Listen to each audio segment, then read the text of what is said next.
Bom dia, boa tarde, boa noite, meus amigos e meus irmãos. Novamente o assunto reencarnação. Novamente o pressuposto das vidas sucessivas. Sim, porque o pressuposto das vidas sucessivas, ou a reencarnação, a pressuposta justiça superior, isso não existe. Isso é um pressuposto que foi introduzido na Europa Ocidental pelo codificador há uns 150 anos atrás, para substituir a obra redentora de Jesus. Sim, porque o codificador não era cristão e, como homem humanista e também iluminista, ele achava que tudo tinha que ser resolvido na base da lógica e na base da razão, como se a lógica e a razão do homem pudessem substituir o poder e a soberania, a soberana inteligência de Deus. Mas é assim que os homens começam os seus erros, com as suas autossuficiências. O pressuposto reencarnatório, ele não existe, nunca existiu nas Escrituras Sagradas, não existe nem sequer na vida prática, nunca foi retirado das Escrituras. Aqueles que têm essa esperança ou esse argumento podem ficar entristecidos, porque o pressuposto das vidas sucessivas não foi escondido e não foi extraído das Escrituras. Para nós cristãos com muito medo, medo do que não existe, introduzirmos a ressurreição, a regeneração, nada disso. Vocês estão falando com homens inteligentes, homens cristãos, evangelistas, líderes. Nós estudamos muito e nós temos um discernimento excelente, tá? Apesar do índice frenológico muito elevado de algumas pessoas, tá? Nós temos uma capacidade cognitiva não inferior aos melhores eruditos. Tá? E no meio cristão é que nós temos realmente as pessoas que entendem do assunto, do que é certo e do que é errado, do que existe e do que não existe, tá bom? Então, nada de fazer pouco caso da inteligência e da perspicácia do homem ou da mulher cristão. A reencarnação não existe, jamais existiu.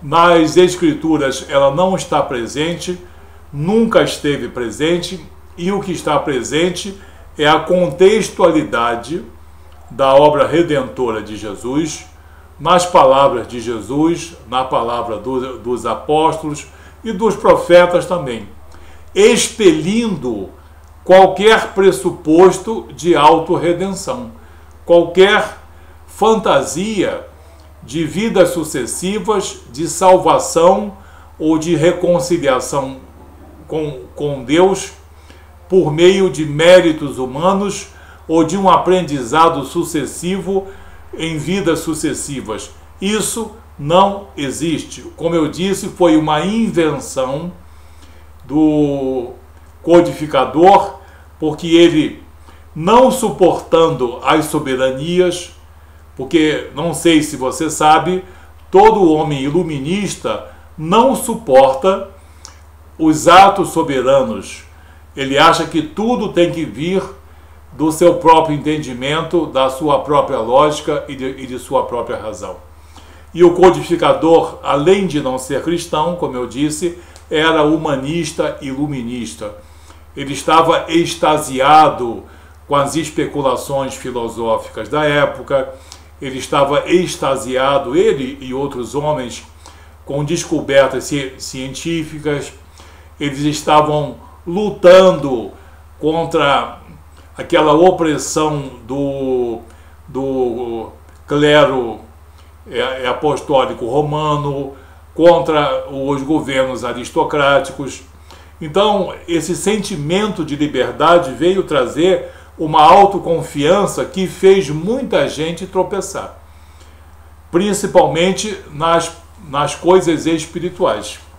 E esse pressuposto da reencarnação foi introduzido, foi importado daquelas vertentes hindus, das vertentes budistas milenares, para tentar encobrir a retirada de Jesus como Senhor e soberano. Mas fica estranho, retirada de Jesus como Senhor e soberano? Quem é que fez isso? Jesus? Um anjo? Um profeta? Um apóstolo? Não. O próprio codificador achou-se no direito e na capacidade de destituir Jesus da sua condição de Senhor e soberano, que ele mesmo, Jesus, no Evangelho de João, capítulo 13, versículo 13, diz: vocês me chamam de mestre e de Senhor. Pois bem, eu sou. Esse Senhor aí, no original grego, é Senhor e soberano, é o Kurios. Então, Jesus sempre foi, e sempre será o Senhor e soberano. E pela sua condição de Senhor e soberano, é que ele nos trouxe a salvação, a redenção, pelos seus atos soberanos, como a remissão de nossos pecados, a nossa justificação, a nossa reconciliação com Deus, a concessão de vida eterna, a concessão do Espírito Santo. Mas o codificador não conseguia ficar de frente com nada que demonstrasse soberania. Não, soberania não. Humanismo. O homem pelo homem. Tudo tem que ser feito pelo homem em benefício do homem. O homem é responsável pelos seus fracassos e o homem é o único responsável pelos seus sucessos, até mesmo pela sua salvação. Aí foi então importado, o termo é esse mesmo, foi importado em às pressas o pressuposto das vidas sucessivas. Como eu disse, a contextualidade das Escrituras não permitem. E alguns textos, como esse que eu vou ler, já bastante conhecido, de Hebreus, capítulo 9, versículos 27 e 28, nós temos aqui a impossibilidade da reencarnação, a impossibilidade das vidas sucessivas, porque Hebreus 9, 27 e 28 falam de duas unicidades. A unicidade da vida, vindo depois disso o juízo, e a unicidade da obra redentora, perfeita e eterna de nosso Senhor e Salvador Jesus Cristo. A primeira unicidade está no versículo 27. E assim como aos homens está ordenado morrerem uma só vez, vindo depois disso o juízo. Aí os adeptos do pressuposto reencarnatório diz que eles entendem de tudo sobre esse texto e que nós cristãos não entendemos que a carne morre, mas o espírito sobrevive. Nós sabemos que o espírito sobrevive, mas sobrevive para o juízo, como está no original grego, metá de rutoi crisis. Após esse evento, o julgamento. Após esse fato, o juízo. Então, nós sabemos que a carne apodrece e nós sabemos que o espírito sobrevive, mas o texto não diz, e em nenhuma parte das Escrituras, o espírito sobrevive e fica por aí vagabundando como se fosse um menino de rua. Eu me lembro da minha infância, que eu andava pelas ruas com os moleques, corria de um lado para o outro em total liberdade, uma liberdade que hoje as nossas crianças não têm, mas eu tinha. Mas o espírito nem essa liberdade tem. O espírito é levado pelos anjos. Todo homem, santo ou profano, bom ou mau, ao desencarnar, o seu espírito não tem soberania, nem tem livre-arbítrio sobre o seu destino. ele é conduzido pelos anjos. Você pode ver nas parábolas de Jesus, no Evangelho de Mateus, capítulo 13, na parábola da rede, na parábola do joio e do trigo, que virão os anjos, os ceifeiros de Deus, e vão recolher os peixes bons e os peixes maus. Vão recolher o joio e o trigo. O trigo será recolhido ao celeiro pelos anjos, e o joio será queimado. Os peixes bons serão recolhidos, e os peixes ruins serão lançados fora. Existe juízo. Jesus diz que existe juízo. E quem é efetor desse juízo não é o espírito desencarnado na sua sabedoria ou na sua pressuposta liberdade e autossuficiência. Não. São os anjos que fazem isso.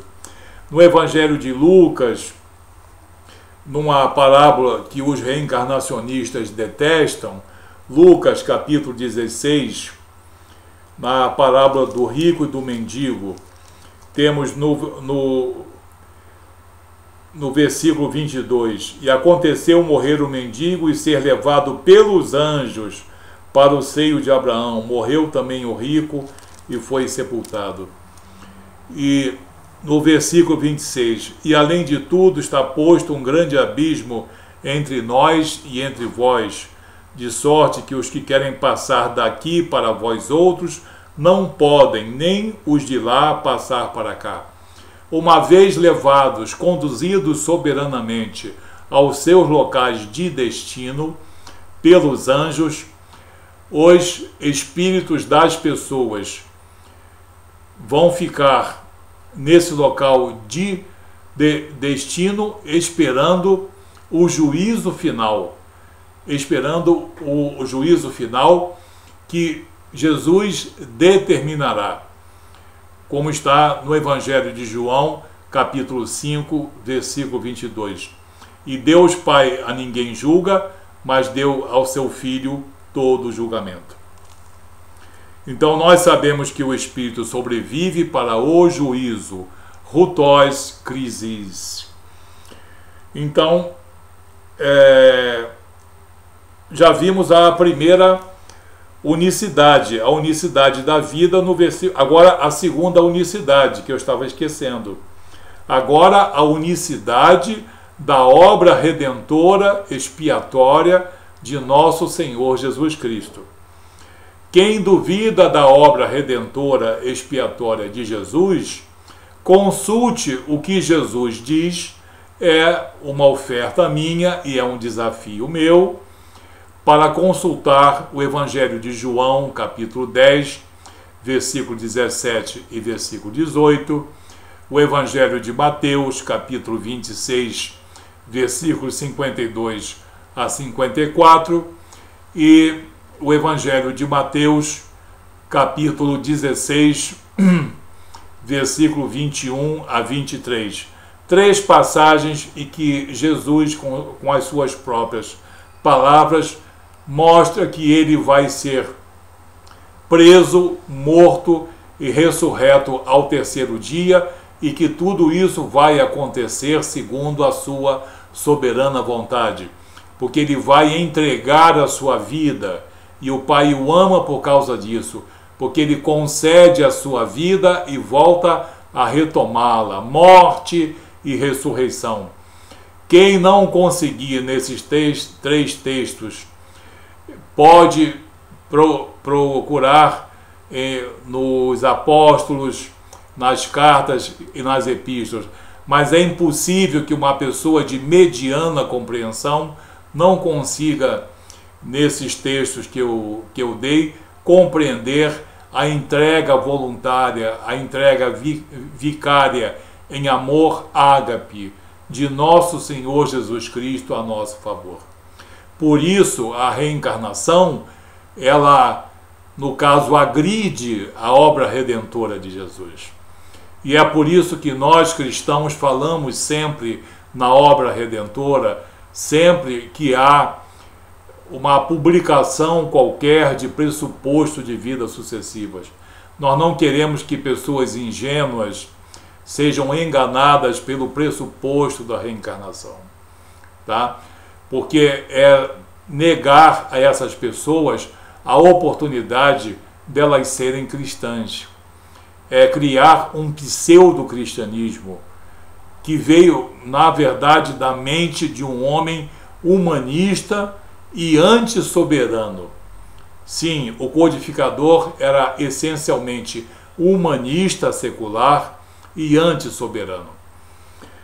Vamos então ao que diz o versículo 28. Assim também Cristo, assim também o quê? Assim também como o homem morre uma só vez, vindo depois disso o juízo, assim também uma única vez, aí vem a segunda unicidade.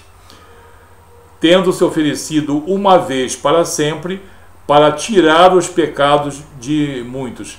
Se ele tira o pecado de muitos que aceitam a sua obra redentora, não há pecado para ser expiado. Aparecerá a segunda vez sem pecado, isso na sua vinda, aos que o aguardam para a salvação. Muito bem, então nós vemos que Hebreus 9, 27 e 28, que até os próprios reencarnacionistas querem começar a trabalhar o texto que lhes é oposto, mas nós estamos atentos, tá? É justamente Hebreus 9, 27 e 28 o texto que fala contra o pressuposto de vidas sucessivas, porque afirma a unicidade da vida, a unicidade do nascimento, da vida e da morte. O espírito sobrevive para o juízo. Eu vou repetir: o espírito sobrevive para o juízo, como está no original grego, metaderutoi crisis. Depois desse evento, o juízo, depois desse fato, o julgamento. Então não adianta insistir que o espírito sobrevive, ele não tem autonomia, ele não tem liberdade. Esse é um pressuposto, é uma fantasia espiritualista. Nós cristãos sabemos, nós homens conhecedores da obra redentora de Jesus, conhecedores do Evangelho, afirmamos isso publicamente. O espírito não tem autonomia. Quando ele desencarna, ele vai ser conduzido pelos anjos ao seu local de destino. Arbítrio existe sim aqui nessa vida para aceitar a obra redentora de Jesus ou negar a sua obra redentora. E uma das maneiras mais comuns das pessoas negarem a obra perfeita, vicária e redentora de nosso Senhor Jesus Cristo é crendo no pressuposto da reencarnação. O pressuposto da reencarnação é uma pecinha que vem em um cordel de outras coisas.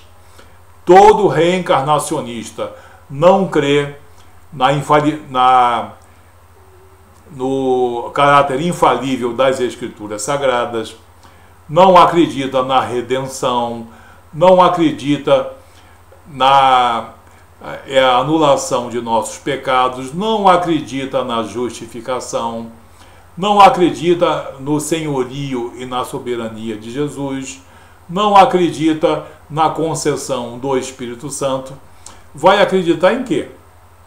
Então, o problema da reencarnação é apenas que ela é uma peça que faz parte de um cordel de negações de princípios cristãos estabelecidos por Deus em Cristo. Não foi estabelecido pelos homens cristãos, não. Todo esse cordel de erros são erros contra princípios escriturísticos estabelecidos por Deus Pai, por nosso Senhor Jesus Cristo, e é anunciado pelo próprio Jesus, pelos profetas e pelos apóstolos. O pressuposto da reencarnação agride a obra redentora de nosso Senhor Jesus Cristo. Então, os reencarnacionistas tragam sobre si o ônus dessa responsabilidade. Porque, como eles defendem uma coisa que não existe, nós defendemos aquilo que é preconizado por Jesus e pelos apóstolos nas Escrituras Sagradas. Direitos de um, direitos de outro, nós cristãos estamos aqui para mantermos a integridade da nossa fé cristã. Publicamente nós fazemos isso, se for preciso, e nós temos muito mais elementos do que esses que foram apresentados para mostrar que a obra redentora de nosso Senhor Jesus Cristo existe, mas o pressuposto de vidas sucessivas não passa de um pressuposto. Que Deus abençoe vocês, tenham um bom discernimento em nome de Jesus.